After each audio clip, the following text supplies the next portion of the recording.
नमस्कार friend, good morning. और स्वागत है आप सबका एक नए क्लास में, डेली बेसिक नॉलेज में। और मैं साधना आई हूँ एक नई जानकारी के साथ। और आज का क्लास हमारा बहुत ही इंटरेस्टिंग होने वाला है। आज हम आपको बताने वाले हैं चंद्रयान 3 जो अभी लॉन्च हुआ है, और उसके बारे में पूरा डिटेल कि इसमें आखिर किस वजह से इसको चाँद पे भेजा गया है, और ये चाँद पे जाके इसका कार्य क्या है, कैसे लैंडिंग करेगा, किसने इसको बनाया, और इसका वज़न क्या है। ये सारी चीज़ें आज हम इस क्लास में जानेंगे। और जितनी भी डाउट है वो आपको अगर क्लियर ना हो तो आप क्वेश्चन में पूछ सकते हैं। और सारी चीज़ें मैंने इसी में कोशिश तो यही किया है कि सारी जो क्वेश्चन है, क्वेरीज है, सब इसी में मैं आप लोगों को इसी क्लास में बता दूं। तो चलिए शुरुआत करते हैं आज की क्लास में। और आज का क्लास हमारा शुरू होता है यहाँ से। चंद्रयान 3 एक सफल परीक्षण रहा, और अभी सब लोग दुआ ही कर रहे हैं कि जो 100% जो काम करना है वो करके ही सफल हो, है ना। तो सब लोग दुआ करिएगा कि भगवान से विश करिएगा कि चंद्रयान अभी तो सफलतापूर्वक उड़ान भर लिया है, और 100% सफल हो जाए सारे कार्य में। चलिए आगे बढ़ते हैं। चंद्रयान 3, ये चित्र नीचे जो दिया है ये चंद्रयान 3 का है जो भी लॉन्च हुआ है। भारत के तीसरे चंद्र मिशन चंद्रयान 3 को लॉन्च कर दिया गया है। चंद्रयान 3 ने दोपहर 2:30 बजे 2:35 पर चंद्रमा की ओर उड़ान भरा। इसे आंध्र प्रदेश के श्रीहरिकोटा स्थित सतीश धवन से स्पेस सेंटर से छोड़ा गया है। 615 करोड़ की लागत से तैयार हुआ। कितना पैसा लगा? 615 करोड़ लागत से तैयार हुआ। यह मिशन करीब 50 दिन की यात्रा के बाद चंद्रमा के दक्षिणी ध्रुव के पास लैंड करेगा। 50 दिन की यात्रा के बाद। ये देखिए मैंने कलर कर दिया है, ठीक है। जो कलर वाली लाइन है ना वो क्वेश्चन से रिलेटेड है, इससे क्वेश्चन बन रहे हैं, तो इसलिए मैंने डायरेक्ट डिटेल में ऐसे लिख दिया है। आप पढ़ोगे आपको समझ में आ जाएगा कितना पैसा लगा, कहाँ से छोड़ा गया। श्रीहरिकोटा स्थित सतीश धवन स्पेस सेंटर से करीब 50 दिन की यात्रा करेगा, ठीक है। चंद्रयान 3 को भेजने के लिए LVM लॉन्चर का इस्तेमाल किया गया है।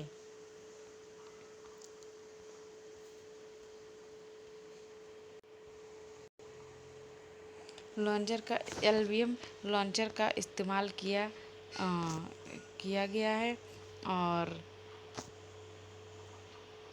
लॉन्चर का इस्तेमाल किया गया है। अगर दक्षिणी ध्रुव पर लैंड की सॉफ्ट लैंडिंग होती है तो भारत दक्षिणी ध्रुव पर पहुंचने वाला विश्व का पहला देश बन जाएगा। चंद्रयान 3 एक लैंडर, एक रोवर और एक प्रोपल्सन मॉड्यूल से लैस है। देखो क्या है, एक लैंडर, एक रोवर और एक प्रोपल्सन। ये तीनों जो मैं लाइन बता रही हूँ, नीचे अंडरलाइन कर रही हूँ, ये तीनों से लैस है, मॉड्यूल से लैस है, ओके। इसका वजन करीब 3900 किलोग्राम है। चलिए आगे बढ़ते हैं, हम देखते हैं और क्या क्या है। चंद्रयान के बारे में 10 रोचक जानकारियाँ। चंद्रयान के बारे में 10 रोचक जानकारियाँ जानेंगे, और इस जानकारियों में आपके सारे क्वेश्चन और सारे डाउट क्लियर हो जाएंगे। तो हमारा आज का पहला है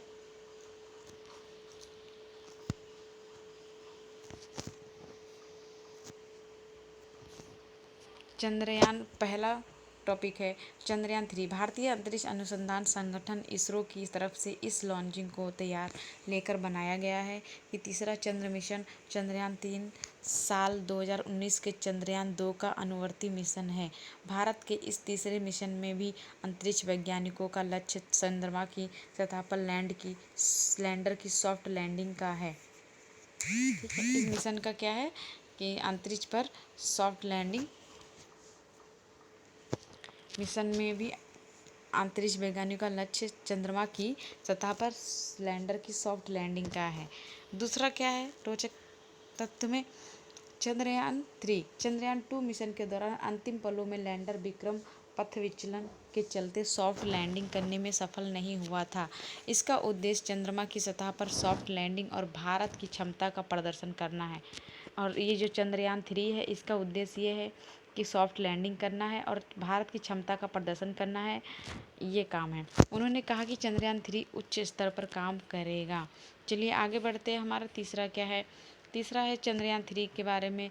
अंतरिक्ष यान इसरो द्वारा नियोजित तीसरा चंद्र अन्वेषण मिशन लूनर एक्सप्लोरेशन मिशन है। ठीक है। चौथा है चंद्रयान 3 में एक लैंडर और रोवर कॉन्फ़िगरेशन शामिल है और इससे श्रीहरिकोटा में सतीश धवन अंतरिक्ष केंद्र SDSC SHAR से LVM-3 लॉन्च व्हीकल मार्क 3 द्वारा लॉन्च कर दिया गया है। किसके द्वारा लॉन्च कर दिया गया है? ये पूरा नाम लिखा हुआ है SDSC से। ठीक है। पांचवा है हमारा चंद्रयान-3 में चंद्रयान-2 की तरह ऑर्बिटर के बिना एक रोवर और लैंडर शामिल है। ऑर्बिटर के बिना एक रोवर और लैंडर शामिल है। मिशन का लक्ष्य चंद्रमा की सतह पर का पता लगाना है, खासकर उन क्षेत्रों का पता लगाना है जहां अरबों वर्षों से सूर्य का प्रकाश नहीं पहुंच पाया है। वैज्ञानिकों और खगोलविदों, साइंटिस्ट एंड एस्ट्रोनॉमर्स को इन अंधेरे क्षेत्रों में बर्फ और मूल्यवान खनिज संसाधनों की उपस्थिति पर संदेह है ना, जहाँ पर अरबों सालों से सूर्य की रोशनी नहीं पहुँची है, उस जगह के बारे में पता लगाना है। चलिए आगे बढ़ते हैं। हमारा छठवां पॉइंट है आज इसका, चंद्रयान-3 को चंद्रमा के दक्षिणी ध्रुव पर उतारा जाएगा।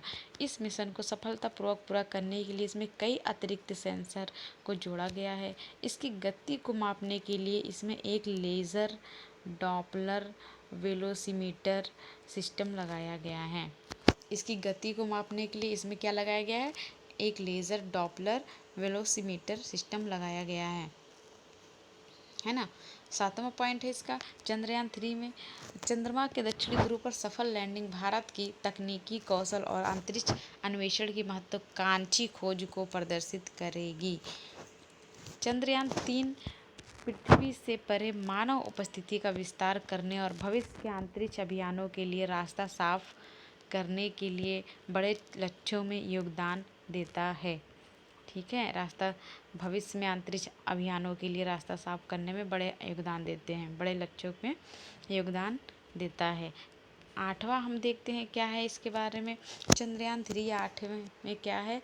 चंद्रयान-3 द्वारा दक्षिणी ध्रुव की खोज अमेरिका के आर्टेमिस 3 मिशन के उद्देश्यों के अनुरूप है, जिसका उद्देश्य चंद्रमा के दक्षिणी ध्रुव पर मनुष्य को उतारना है।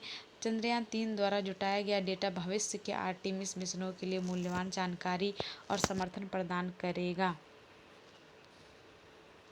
चंद्रयान-3 चंद्रमा के दक्षिणी ध्रुव पर उतरने वाला पहला मिशन होगा। यह इलाका अपने अस्थायी रूप से छाया वाले क्षेत्रों के कारण विशेष रुचि रखता है, जहां पानी की बर्फ के मौजूद होने का अनुमान है। मिशन का लक्ष्य इस अज्ञात क्षेत्र की अद्वितीय भूविज्ञान और संरचना का अध्ययन करना है। अज्ञात भूविज्ञान कौन सा है? जहाँ अंधेरा है, काफ़ी सालों से, अरबों सालों से पानी के मौजूद होने का अनुमान है, और जहाँ थोड़ा पानी बर्फ़ का मौजूद होने का अनुमान है। ठीक है। अज्ञात क्षेत्रों की अद्वितीय भूविज्ञान और संरचना का अध्ययन करना है। 10वां इसका है, देखते हैं क्या है। चंद्रयान-3 में चंद्रयान-3 को दूसरे ग्रहों के मिशनों के लिए जरूरी नई तकनीकों को विकसित करने और प्रदर्शन करने के लिए डिज़ाइन किया गया है। यह अंतरिक्ष यान इंजीनियरिंग, लैंडिंग सिस्टम और आकाशीय पिंडों पर गतिशीलता क्षमताओं में प्रगति में योगदान देगा। ठीक है। आकाशीय पिंडों पर गतिशीलता क्षमताओं में प्रगति में योगदान देगा। 10वां पॉइंट हमारा यही समाप्त होता है। और चंद्रयान-3 में क्या क्या सिस्टम है, आप 2-3 बार इसको पढ़ोगे आपको समझ में आ जाएगा। हर पॉइंट से कई 2-2, 3-3 क्वेश्चन बन रहे हैं, तो आप बना सकते हैं। ओके। चलिए आप लोगों से हम दूसरे क्लास में मिलते हैं एक नई जानकारी के साथ और एक नया टॉपिक लेके। ओके फ्रेंड, और काफ़ी दिनों से मैं वीडियो अपलोड नहीं कर पा रही थी क्योंकि गुजरात में भारी बारिश हो रही है। बारिश की वजह से वीडियो अपलोड ही नहीं हो रहा है, नेटवर्क नहीं रहता है। और हम थोड़ा आउट एरिया रहते हैं, शहर से बाहर के साइड में, जहाँ कंपनियां हैं उस साइड में, तो यहाँ पे तो बिल्कुल नेटवर्क नहीं आता है। इसी समस्या की वजह से मैं वीडियो अपलोड नहीं कर पा रही हूँ। और ये वीडियो बनाया है, इसको भी अपलोड होने में टाइम लगेगा। तो यही रीज़न है कि मैं डेली वीडियो नहीं अपलोड कर पाती हूँ, क्लास नहीं अपलोड कर पाती हूँ। चलिए फ्रेंड, मिलते हैं आप लोगों से दूसरे क्लास में। तब तक ध्यान रखिएगा, खाते पीते रहिएगा और पढ़ाई करते रहिएगा। ओके। स्वस्थ शरीर में ही स्वस्थ मन का विकास होता है। अगर शरीर स्वस्थ है तो ही आप अच्छे से पढ़ाई कर सकते हो। नमस्कार फ्रेंड।